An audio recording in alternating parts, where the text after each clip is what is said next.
கர்த்தருடைய பரிசுத்தமுள்ள நாமத்திற்கு மகிமை உண்டாதாக. இந்த காலை வேளையிலும் கூட அவருடைய நாமத்தை நம்பி வந்திருக்கிற நம்மை கிருபை சூழ்ந்து கொள்ளும்.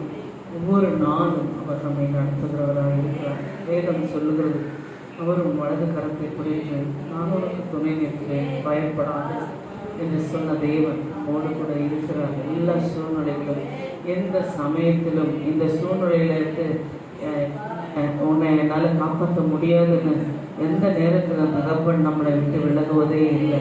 எல்லா சூழ்நிலையும் அவருக்கு ஒன்றுமே இல்லை. ஒரு வார்த்தை சொன்னாலே எல்லாமே விலகி போகும், மாறி போகும். அப்படிப்பட்ட தேவனை தான் நாம் ஆராதித்து கொண்டிருக்கிறோம். அப்படினால் இந்த காலை வேளையில் நம்முடைய நோக்கம் எல்லாம் அவராய் இருக்கட்டும், நம்முடைய இயக்கம் எல்லாம் அவராய் இருக்கட்டும். மனுஷரை நம்பி அல்ல, எந்த வல்லமையும் நம்பி அல்ல, கர்த்தருடைய வல்லமை நாடுகள் என்று வேதம் சொல்லுது. அவருடைய வல்லமை நாடுவோம். இந்த காலை வேளையில் அவரை பற்றி கொள்வோம். பிரைஸ் தி லார்ட், ஹல்லேலூயா. என்னை நடத்தி வந்தது உங்கள் கிருபைதான், என்னை சுமந்து வந்தது உங்கள் கிருபைதான், என்னை சுமந்து வந்தது உங்கள் கிருபைதான், நடத்தி வந்தது உங்கள் கிருபைதான், என்னை சுமந்து வந்தது உங்கள் கிருபைதான்.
நாட்களில் உம்மை நம்பிடுவேன்.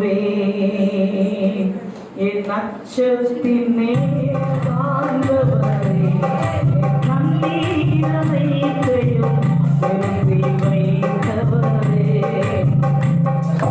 கண்ணீரை எல்லாம் கணக்கில் வைத்தவரே, என் கண்ணீரையும் செலுத்தி வைத்தவரே, என் கண்ணீரை எல்லாம் கணக்கில் வைத்தவரே, நான் பயப்படும் நாட்களில்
7 மாதங்கள் நாம் கடந்து வந்து விட்டோம். இன்னும் 5 மாதங்கள் இந்த ஆண்டை முடிப்பதற்கு கர்த்தர் நமக்கு வாக்கு பண்ணினார். நான் உன்னை பலப்படுத்தி உனக்கு சகாயம் செய்யும். அந்த சகாயத்தினால்தான் எத்தனையோ போராட்டங்கள் இந்த வருடம் ஆரம்பித்தது எல்லாருடைய வாழ்க்கையிலும் வந்திருக்கும். ஒவ்வொருவரையும் அவர் தகப்பனை போல தாயை போல நம்மை சுமந்து காத்து தப்பித்து பலப்படுத்தி நமக்கு எத்தனையோ நன்மைகளை செய்து இந்த புதிய மாதத்துல நம்மை காணபடிய ஒருவரை காணபடிய அவர் சமூகத்தில் வந்து நன்றிகளை துதிகளை சொல்லும்படிய அப்பா நம்மளை நினைத்தது. ஆமென். அல்லேலூயா, அல்லேலூயா, அல்லேலூயா. அவர் நல்லவர். வேதம் சொல்லுவது கர்த்தர் நல்லவர் என்பதை ருசித்து பாருங்கள். அவர் மேல் நம்பிக்கையாக இருக்கிற மனுஷன் பாக்கியவான். காலை வேளையில நம்முடைய நம்பிக்கை எல்லாம் அப்படிதான். நம்முடைய நம்பிக்கை நான் ஏன் கலங்கணும் என்ன இருக்கையில நாங்க ஏன் கலங்கணும் என்ன இருக்கையில என்னை பணிதானையா நான் ஏன் கலங்கணும் என்ன இருக்கையில நாங்க ஏன் கலங்கணும் என்ன இருக்கையில என்னை பணிதானையா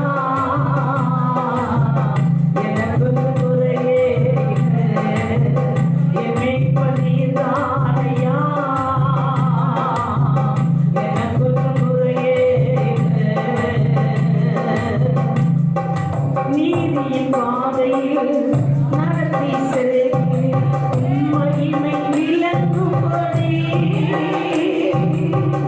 நீதி பாதையில் நடத்தி செல்வி மகிமை விளங்கும்படி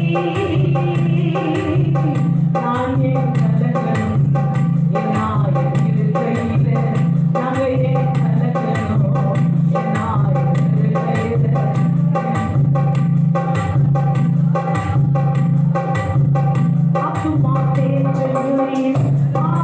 பொழி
கூட்டம்.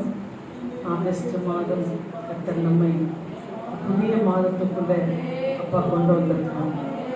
ஒவ்வொரு மனிதனும் நினைக்கிறான், ஒவ்வொரு நாள் பிறக்கும் போது நினைக்கிறான், எத்தனையோ ஜாதகத்தை மாயத்தை நம்பி இன்னைக்கு என்ன சொல்லுவாங்க, இன்னைக்கு என்ன குறி சொல்லுவாங்க, இன்னைக்காவது எனக்கு நாள் நல்லா இருக்குமா என்று சொல்லி ஏக்கத்தோடு கூட எத்தனையோ பேர் எதிர்பார்த்து சோர்ந்து போகிறார்கள். உலகத்தில் மனிதர்களுக்கு கடவுள் மேலே நம்பிக்கை இல்லை. தங்களை நம்புறாங்க, நாளை நம்புறாங்க, காலத்தை நம்புறாங்க, நட்சத்திரத்தை நம்புறாங்க, நான் பிறந்ததை நம்புறாங்க, எதையோ நம்புறாங்க. ஆனால் நாம நம்புவது நம்மை படைத்த இந்த தேவனாகிய கர்த்தர். இந்நாள் வரைக்கும் இந்த உலகம் உண்டாகி வேதத்தின் படி பார்த்தா 6000 வருஷங்களுக்கு மேல ஆகிறது. இத்தனை ஆண்டு காலங்களும் கர்த்தர் இந்த உலகத்தை, பூமியை போஷித்து வருகிறார். நமக்கு வேண்டிய மழை தண்ணி இன்னைக்கு பார்த்தீங்கன்னா அந்த கேரளாவில் எவ்வளோ தண்ணி வந்து மோசமாக போயிருக்கு. ஆனால் இத்தனை காலமும் அந்த ஜனங்க வாழறதுக்கு உண்டான தண்ணி ஆசீர்வாதத்தின் மழையை கொடுத்தவர்கள் தெய்வம். இன்னைக்கு அது அழிவாக மாறி போயிருக்கலாம். ஆனால் இத்தனை ஆண்டு காலம் அந்த பூமி நிலைத்திருக்கும்படி செய்தவர் அவர்தான்.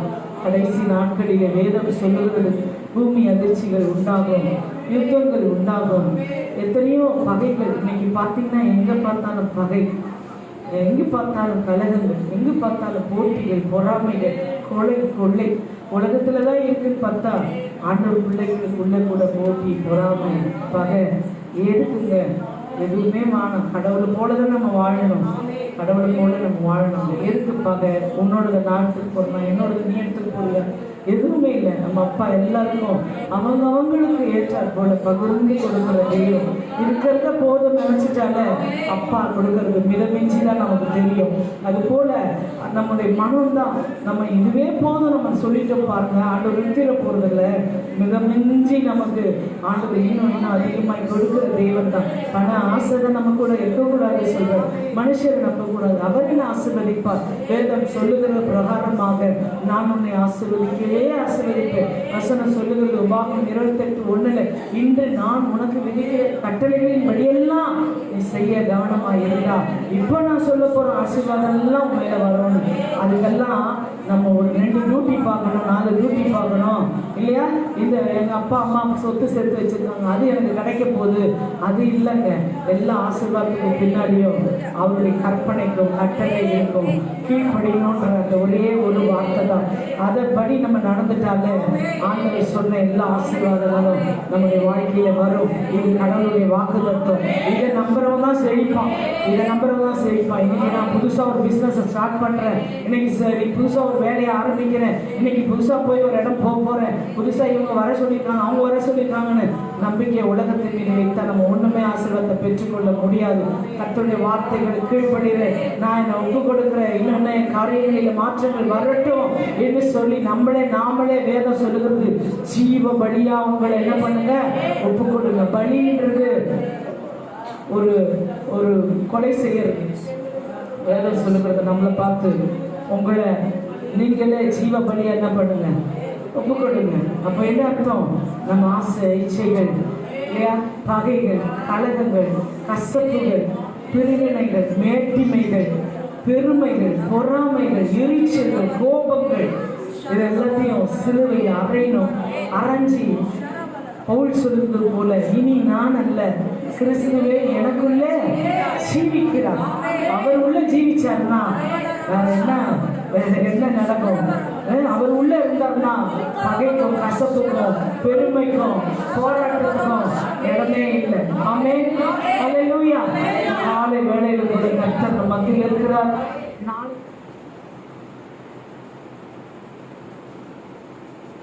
Hallelujah. Hallelujah. தேவனுக்கு பிரியமானவர்கள், இந்த நாளில் உங்களை காண முடியாது. தேவன் தாம் நம்ம ஒவ்வொருவருக்கும் அவர் பாதுகாத்த ஆதிகாரத்திற்காக நன்றி சொல்லுவோம். இந்த 8வது மாதத்தின் முதல் நாளிலே தேவனுடைய சமூகத்திலே வந்து வீட்டிலிருந்து தேவனை துதிக்கும்படியாய், போற்றும்படியாய், வார்த்தை கேட்கும்படியாய் அவரால் நாம் அழைக்கப்பட்டு இருக்கிறோம். அந்த யாவரும் காது உள்ளவர்கள் கேட்க கடவுளின் தேவன் சொல்லியிருக்கின்றபடியினால் கவனிப்போம். கர்த்தர் தொடர்ந்து நடத்துவாரார். Praise the Lord.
பரிசுத்தரே பரிகாரி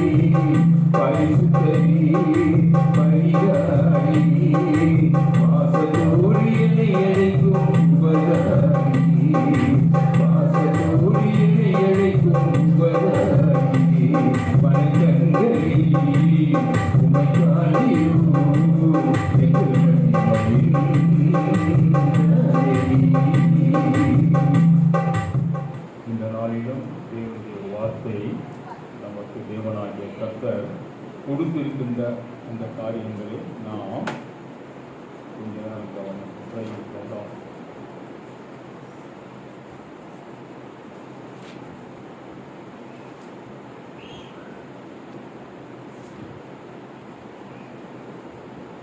எரேமியா 32:27.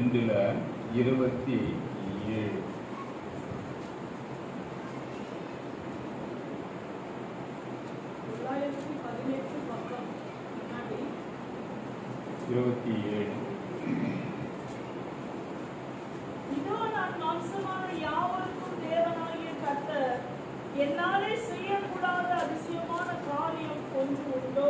நாம் ஒவ்வொருவரும் சிந்திக்க வேண்டிய காரியங்களை பார்க்கப்படும் பொழுது தேவனால் எதையெல்லாம் செய்ய முடியாது, எதையெல்லாம் தேவன் செய்வார். நீங்கள் யோசித்து பாருங்கள். அதனால்தான் ஆண்டவராகிய தேவன் சொல்லியிருக்கிறார், என்னாலே செய்யக்கூடாத அதிசயமான காரியங்கள் ஒன்றுண்டோ. ஏதாவது ஒன்று இருக்கு அவரால் செய்ய முடியாதது. எல்லாவற்றிலும் பாருங்க, தேவன் எல்லாவற்றையும் நேர்த்தியாய் செய்திருக்கிறார். ஆனா மனுஷன் பார்த்தோன்னா, ஆமாங்க டைம் கிடைக்கல, அதனால நான் அதை செய்யவே இல்லை, ஆனா செய்வேன். தேவன் அப்படி இல்லை, எல்லாவற்றையும் செய்து முடித்து அவர் ஓய்ந்திருந்தார். அந்த 7ஆம் நாளிலே ஓய்ந்திருந்தார், எல்லாவற்றையும் செய்து முடித்து. நாமும் எவ்வளவோ செய்ய வேண்டியது இருக்குது வாழ்க்கைக்கு. ஆனாலும் கூட நிறைய நேரங்களில் ஓய்ந்து இருப்போம், கலைத்து போயிருப்போம். என்ன இல்லை, இதையே ஒன்றும் செய்ய முடியலையே. இளைப்பாறுதல் வேணும். ஃபேனை போடுங்க, கொஞ்சம் விசிறுங்க, காஃபி கொடுங்க, தண்ணி ஏதாவது கொடுங்க, இளைப்பாறுதல். ஆனால் தேவன் கொடுக்கும் தண்ணீரிலே தாகம் வராது. அவர் கொடுக்கும் ஒவ்வொரு வார்த்தையிலும் ஜீவன் இருக்குது. அதனால சோர்ந்து போக மாட்டோம். இன்னைக்கு நிறைய பேருக்கு சோர்வு, உலகத்தின் பாடுகள், அது அப்படியே சபையில காட்டலான்னு பார்க்குறாங்க. தேவன் அனுமதிக்க மாட்டார். ஒவ்வொருத்தரும் யோசிக்கணும், என்ன கொண்டு போக போறோம் உலகத்திலே. அன்பு சகோதரர் சொல்லு, அவர் சொன்ன வார்த்தைகள் என்னங்க பிரதர்? நிர்வாணியா வந்தோம், நிர்வாணியா போக போறோம். இதுக்கு இருக்குதல்ல இவ்வளோ பிரமாண்டம். நாம் நிர்வாணியாய் வாழ முடியாது. நமக்கு தேவையானவைகள், அட்லீஸ்ட் ஒரு ஃபேன், லைட், குடிக்கும் தண்ணி, ஏதோ ஆகாரம், கூடுமானவரை. அது கடையில் இருக்கிற நல்ல விஷயம், ரேஷனில் இருக்கிற நல்ல விஷயம், இதையாங்கிலும் போட்டு நமக்கு முடிந்த அளவுக்கு என்ன பண்ணி வேண்டும், உட்கொள்ள வேண்டும். அவ்வளவுதான். யாருக்கு தேவன் அதிரதின் காலத்திலே அவர் அழைக்கின்ற அந்த அளவுகள், தேவன் தான் எல்லாவற்றையும் செய்கிறார். நாம் நினைச்சுக்கலாம் அவங்களே இதை செஞ்சுக்கிறாங்க, கிடையவே கிடையாது. அவர்களே அப்படி செய்து கொள்வார்களானால் அதனாலே அவர்களுக்கு ஆபத்துகள் உண்டு. தேவன் சொல்லும் பிரகாரம் கேட்டு நடந்தால் ஒரு பிரச்சனை இல்லை. மனது எப்படி இருக்கான், ரொம்ப ஆரோக்கியமாக இருக்கும். இந்த இருதயம் மிகவும் அமைதியோடு இருக்கும். காரணம், தேவன் அதிலே வாசம் செய்கின்றபடியினால் இந்த இருதயமாகிய இந்த கோவில் என்று சொல்லுகின்ற ஆலயம் தேவனுக்கு பிரியமானது. முதல்ல அதை நாம் என்ன பண்ணிக்கணும், சுத்திகரித்துக் கொள்ள வேண்டும். காரணம், தேவனே இந்த இருதயத்திலே வந்து தங்கும்படியாய் எவ்வளோ பெரிய காரியம்.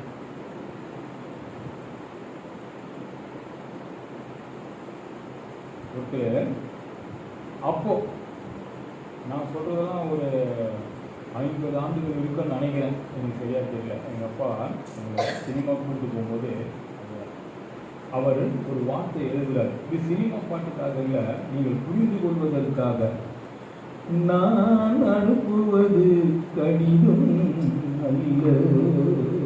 அப்ப என்னவா, உள்ளம் அதில் உள்ளதெல்லாம் எழுத்தும் அல்ல. அவர் அவளை அருமையா பாடியிருக்காரு. என்ன அதில் உள்ளதெல்லாம் எழுத்து அல்ல, தேவனுடைய வார்த்தைகள். எவ்வளவு அருமையா இருக்கு பாருங்க.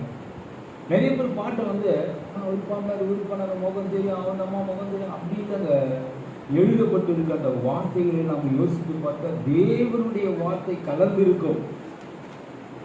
அப்படிதான் என்னவா அந்த உள்ளத்திலே தேவ ஆவியான தங்குவதற்கு நாம் இடம் கொடுக்க வேண்டும். தேவன் சொல்லுகிறார் யோவான் ஸ்நானகனை பார்த்து, இப்பொழுது எனக்கு இடம் கொடு. நான் சர்வ வல்லமையுள்ள தேவன் தான், உனக்கு அது தெரியும்.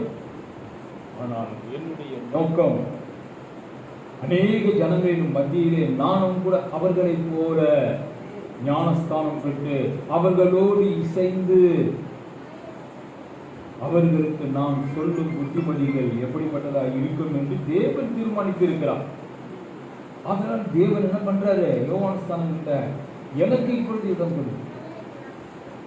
அவனுக்கு ஒன்றும் புரியல. சர்வ வல்லமையுள்ள தேவனுக்கு போய் நான் ஞானஸ்தானம் கொடுப்பதா? ஆண்டவர் சொல்லுகிறார், நீ இந்த காரியத்தை எனக்கு கொடு, அனுமதியும் என்று சொல்லி.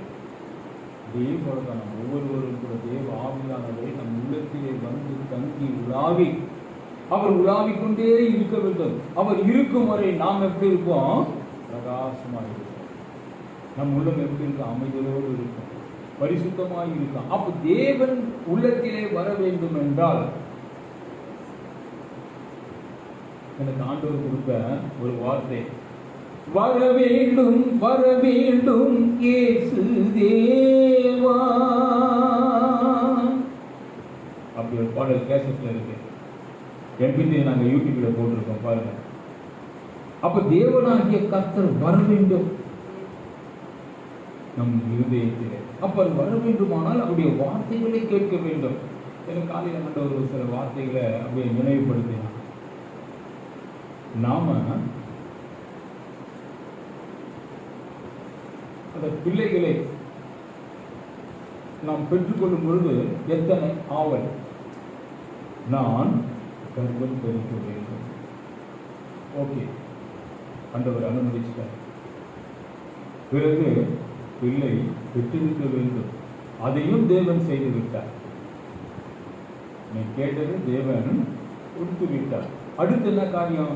அந்த பிள்ளைகளை நீ எப்படி வளர்ப்பாய்? அதெல்லாம் யாருக்குமே நிறைய பேர் கவலையே இல்லை, அதை பத்தி நோக்கமும் இல்லை. கர்ப்பம் தரித்தோம், அந்த கர்ப்பம் அவர்களுக்கு ஏற்பட்ட திருமணத்தின் நிமித்தமாக பிள்ளை பெற்றாயிற்று. இப்ப என்ன பண்ணணும்? பிள்ளைகளை வளர்க்க வேண்டும். எப்படி? கிறிஸ்தவர்களாக இருந்தால் தேவன் ஒவ்வொருவருக்கும் சொன்ன புத்திமதிகளின்படி பிள்ளைகளை வளர்க்க வேண்டும். எத்தனை பேர் வளர்க்கிறாங்க யோசித்து பாருங்க. பாதியிலே வந்திருப்பாங்க. இதற்கு தேவனை நம்பி ஞானஸ்தானம் எடுத்திருப்பார்கள். இதற்காக நான் தேவனை நம்பியிருக்கிறேன் என்று சொல்லி ஞானஸ்தானம் பெற்றவர்கள் கடைசி வரைக்கும் அந்த பிள்ளையை பெற்றெடுத்தது போல கருத்தா இருக்காங்க. ஏதோ எடுத்துட்டோம் பண்ணோம், வம்பு பண்ணி வழிகட்டாயம் பண்ணி சிலரை வா அப்படின்னு கூப்பிடும்படியாய் சில காரியங்கள் ஆண்டவர் செய்தாரே நன்மைகளை எண்ணி பார்க்க வேண்டும். இது யார் செய்திருப்பாங்க? மனுஷன் செய்ய முடியுமா? நம்ம மனுஷன்லாம் எதிர்பார்த்த யாராக செஞ்சு இருப்பாங்களா? தேவன் செய்தாரே. அந்த விசுவாசத்திற்காக என்ன பண்ணணும்? சபையில வந்து அவருடைய வார்த்தையை கேட்கணும். இதுதான் நன்றி விசுவாசம். எப்படி பிள்ளையை பெற்று வளர்க்கிறோமோ அதுபோல ஞானஸ்தானம் பெற்றவர்கள் கிறிஸ்துவுக்குள் விசுவாசம் உள்ளவர்களாய் இருக்க வேண்டும். இந்த காரியத்தை நாம ஜீவன் உள்ளவரை அப்படியே தேவனுக்குள் இருப்போமாண்டா நமக்கு எப்படி வரும் தூக்கம்? நமக்கு எப்படி வரும் பசி? நிம்மதியா இருக்கலாம். நானும் அப்படித்தான் சொல்லுவேன். நானும் என் மனைவி கூட துக்கம் ஆண்டவருக்காக பார்த்துப்பேன். பசி இருக்கட்டும், சாப்பிடலாம். இருக்கு, சாப்பிடலாம், ஒன்றும் பசி. காலையில் சாப்பிடணுமே 8 மணிக்கு 9 மணிக்கு 10 மணிக்கு, அது காலை சாப்பாடு மத்தியானம் ஆகிடும், மத்தியானம் சாப்பாடு 6 7 ஆகிடும். அப்போ நைட்டு சாப்பாடு சில நேரங்களில் இல்லை, வேணாம் போதும். ஏன்?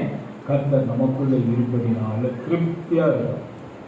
இல்லாதவர்களுக்கு என்ன? இல்லாதவர்களுக்கு தேவனாகிய கர்த்தர் அவர்களுக்குள் இல்லாதவர்களுக்கு துக்கமா இருக்கும், கவலையா இருக்கும், பசியா இருக்கும், இல்லாமையா இருக்கும். என்ன பண்றது? இதுவே போராட்டம். தனக்கு மாத்திரமா தங்கள் குடும்பத்தில் உள்ள எல்லோருக்காகவும் வருத்தம். நம்ம என்ன பண்ணணும்? அதுக்கு ஒரு பாட்டு, வருத்தமா வருத்தமா உன் வாழ்வில் என்ன வருத்தமா, உயிருள்ள தேவன் இருக்கும் போது உனக்கும் ஏனோ வருத்தம் தானா. நிறைய பாடல்கள் ஆடலுக்கு ஒவ்வொரு சூழ்நிலைக்கும் அப்படிப்பட்ட பாடல்களை குறித்து மனிதர்கள் சிந்திக்கும்படியாக, பிறப்பதும் இறப்பதும் தேவன் திட்டம், பிறப்பதும் இறப்பதும் அவருடைய திட்டம், அவருடைய சித்தம். அப்போ இந்த காரியத்தை யார் அறிந்திருக்க கூடும்? அறிந்திருக்கணும். இந்த மாதிரி நிறைய பாடல்கள் ஆண்டவர் கொடுத்திருக்காரு. நாங்கள் நிறைய கேசட்ல போட்டிருக்கோம். யோசித்து பாருங்க, அந்த பாடல்களை கேட்டு பாருங்க. ஒவ்வொரு சூழ்நிலைக்கும் ஒவ்வொரு பாடல்கள். ஆண்டவராகிய தேவன் அப்படிப்பட்ட சூழ்நிலையில சிந்தித்து அந்த பாடல்களை எழுதும்படி எத்தனையோ வார்த்தைகள். நான் அந்த பாட்டெலாம் நைட்டில் போட்டு அப்படின்னு கேட்பேன். சூரியன் சிலம்பம் எம்பிடியை போட்டு இருக்கிறாங்க நம்மளோட. அது அவ்வளோ கருத்தாக இருக்கும். நானே யோசிப்பாங்க எவ்வளவு அருமையாக அந்த கருத்தெல்லாம் பாடியிருக்கோம், ஆண்டவர் கொடுத்துருக்காரு. அப்படி ஆண்டவருக்குள்ள ஒரு தாகம் இருக்கணும். அப்போதான் நமக்குள்ள இருக்கிற துக்கம் மாறி போகும். நிறைய பேசிட்டு இருக்கலாம். இன்னைக்கு வர 1ஆம் தேதி நிறைய பேர் தொழிலுக்கு போவீங்க, வேலைக்கு போவீங்க, வியாபாரத்துக்கு போவீங்க. நீங்கள் என்னெல்லாம் திட்டம் பண்ணீங்க அங்கெல்லாம் போய் ஆகணும், முடிச்சிடலாம். பிறகு 35:13 இறைமையா நான் சொல்றது 35:13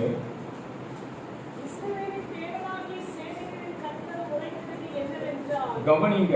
இஸ்ரவேலின் தேவனாகிய சேனைகளின் கர்த்தர் உரைக்கிறது என்னவென்றால்,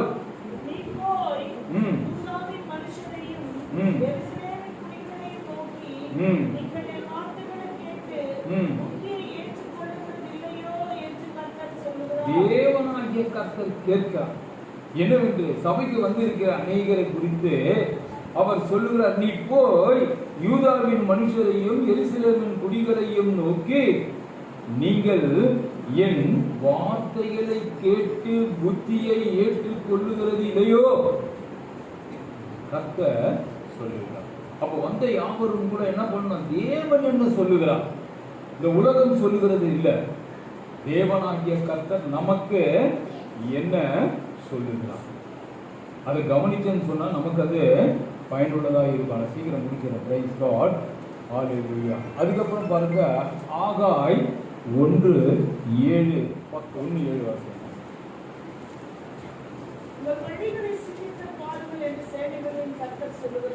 தேவனாகிய கர்த்தர் நம்மை குறித்து நல்லாவே தெரியும்.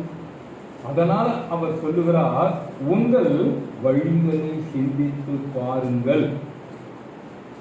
ஒவ்வொருத்தருடைய வழியே என்ன வழியா இருக்கு?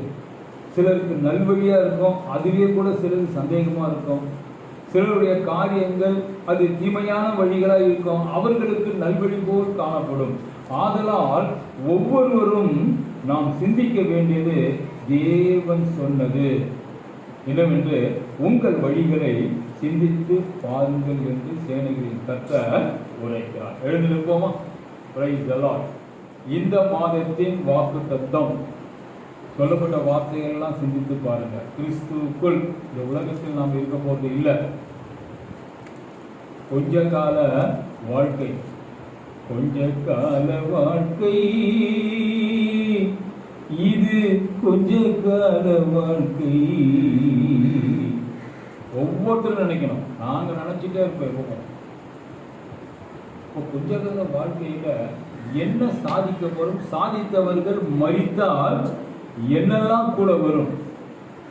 ஒன்றும் கொண்டு வந்ததும் இல்லை, கொண்டு போவதும் இல்லை. யோபு நமக்கு நினைவுபடுத்தியிருக்கார். தேவனாம் மேம்படுத்தக்கதாய் அதில் ஒன்றும் கொண்டு போவது இல்லை. நாங்கள் கூட இருக்கிறோம், நான் நம்ம மரித்தால் ஒன்றும் கொண்டு போவது இல்லை. ஆனால் தேவ சத்தியங்கிறது இருதயத்திலே காணப்படும். அதன்படி நடந்திருக்கிறோம், வாழ்ந்திருக்கிறோம். தேவன் என்ன பண்ண போறார்? அவர் உள்ளத்தை ஆராய்ந்து அறிகிற தேவன், அவர் உள்ளத்தை காண்கிற தேவன். அப்போ உள்ளத்துல என்ன இருக்குது? அதுதான் இரண்டாவது மரணத்தை நாம் ஜெயிக்க முடியாது. உள்ளத்தில் நல்ல உள்ளம் உறங்கார் என்று யாரா? வள்ளுவன். தேவனாகிய கர்த்தர் தலை சிறந்தவர். அப்ப உள்ளத்தில் நல்ல உள்ளம், தேவனுடைய வார்த்தைகள் இந்த உள்ளத்திலே வரும்போது அசுத்தமான இந்த இருதயம் நல்ல உள்ளமாய் நல்ல இருதயமாய் தேவனுக்கு காணப்படும் போது அவர் தங்கி வாசம் செய்வார். அப்ப நம்ம இருதயம் எப்பவும் தேவனுக்கு பிரியமாய் இருக்க வேண்டும். அதுதான் அன்பு சகோதரர் பாண்டாரு, பிரியமானவனே உன் ஆத்துமா வாழ்வது போல். எல்லாவற்றிலும் நாம் தேவனுக்கு சிறந்தவர்களாய் காணப்பட வேண்டும். சும்மா ஏதோ வந்தோம், ஒன்னாவது போனோம், வந்தவர் வரைக்கும் நீங்க சத்தியத்தை கேட்டு உங்க குடும்பத்தில் உள்ள உறவுகளை, உங்கள் சொந்தங்களை, உங்கள் பிள்ளைகளை, உங்கள் கணவனை என்ன பண்ணுங்க? புத்திமதியினால் நடக்குங்க. கட்டாயம் இல்ல, லகுவாய். எரேமியா 29 எடுத்துக்கணும். 29:11 செலமா வாசிங்க. நீங்கள் எதிர்பார்த்திருக்கும் முடிவை உங்களுக்கு கொடுக்கும்படிக்கு நான் உங்கள் பேரில் நினைத்திருக்கிற நினைவுகளை அறிவேன் என்று கர்த்தர் சொல்லுகிறார். அவைகள் தீமைக்கல்ல, சமாதானத்துக்கு ஏதுவான நினைவுகளே. கொஞ்சம் யோசித்து பாருங்க. தேவனாகிய கர்த்தர் சொல்லும் ஒவ்வொரு வார்த்தைகளும் இந்த வாக்குத்தத்தம் மாத்திரமல்ல, அவர் இதற்கு முன்பு எத்தனையோ வார்த்தைகள் வாக்குத்தத்தமாய் நமக்கு சொல்லியிருக்கிறார், கொடுத்திருக்கிறார். வாசிங்க. நீங்கள் எதிர்பார்த்திருக்கும் முடிவை நான் உங்களுக்கு கொடுக்கும்படிக்கு நான் உங்கள் பேரில் நினைத்திருக்கிற நினைவுகளை அறிவேன் என்று கர்த்தர் சொல்லுகிறார். அவைகள் தீமைக்கல்ல, சமாதானத்துக்கு ஏதுவான நினைவுகளே. இதை ஒவ்வொருவரும் இந்த மாதம் முழுவதும் நினைப்படுத்திக் கொள்ளுங்கள். நீங்கள் எதிர்பார்த்திருக்கும் முடிவை உங்களுக்கு கொடுக்கும்படிக்கு நான் உங்கள் பேரில் நினைத்திருக்கிற நினைவுகளை அறிவேன். நிறைய பேர் சொல்லலாம், ஆண்டவருக்கு கண்ணு இல்லை, காது இல்லை, முகம் இல்லை, உயிர் இல்லைன்னு சொல்லிட்டு அவர் சொல்லுகிறார். நான் அறிவேன் என்று கர்த்தர் சொல்லுகிறார். அது மாத்திரம் அல்ல, அவைகள் தீமைக்கானவை அல்ல, சமாதானத்திற்கு ஏதுவான நினைவுகளை.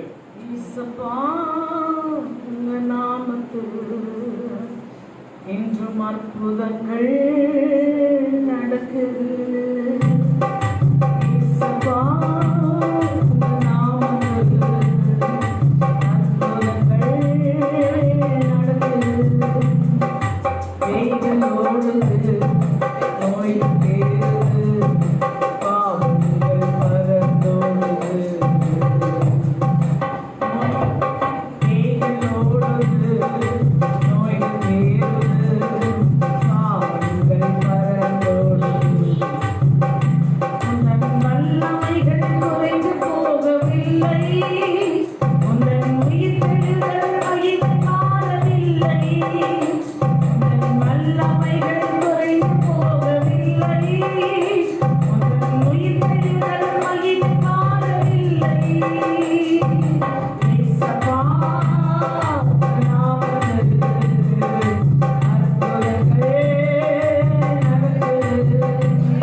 8வது மாதத்தில் முதல் நாளிலே இந்த சமூகத்திலே வந்து வீட்டிலிருந்து நம்ம நோக்கி பார்க்க முடியாது, வார்த்தைகளை கேட்க முடியாது, உறுதிமொழிகளை கேட்க முடியாது. நீர் கிருபை செய்திருக்கிறீர், அதற்காக நன்றி அப்பா. அந்த யாவரையும் உங்களுக்கு ஒப்புக் கொடுக்கிறோம். இந்த நாளிலும் உண்மை கனப்படுத்தி கொடுக்க அன்பின் காணிக்கை ஏற்றுக்கொள்ளும். இதை நிமித்தமும் நன்மையை பலத்தை சுகத்தை ஆரோக்கியத்தை பெற்றுக்கொள்ளட்டும்.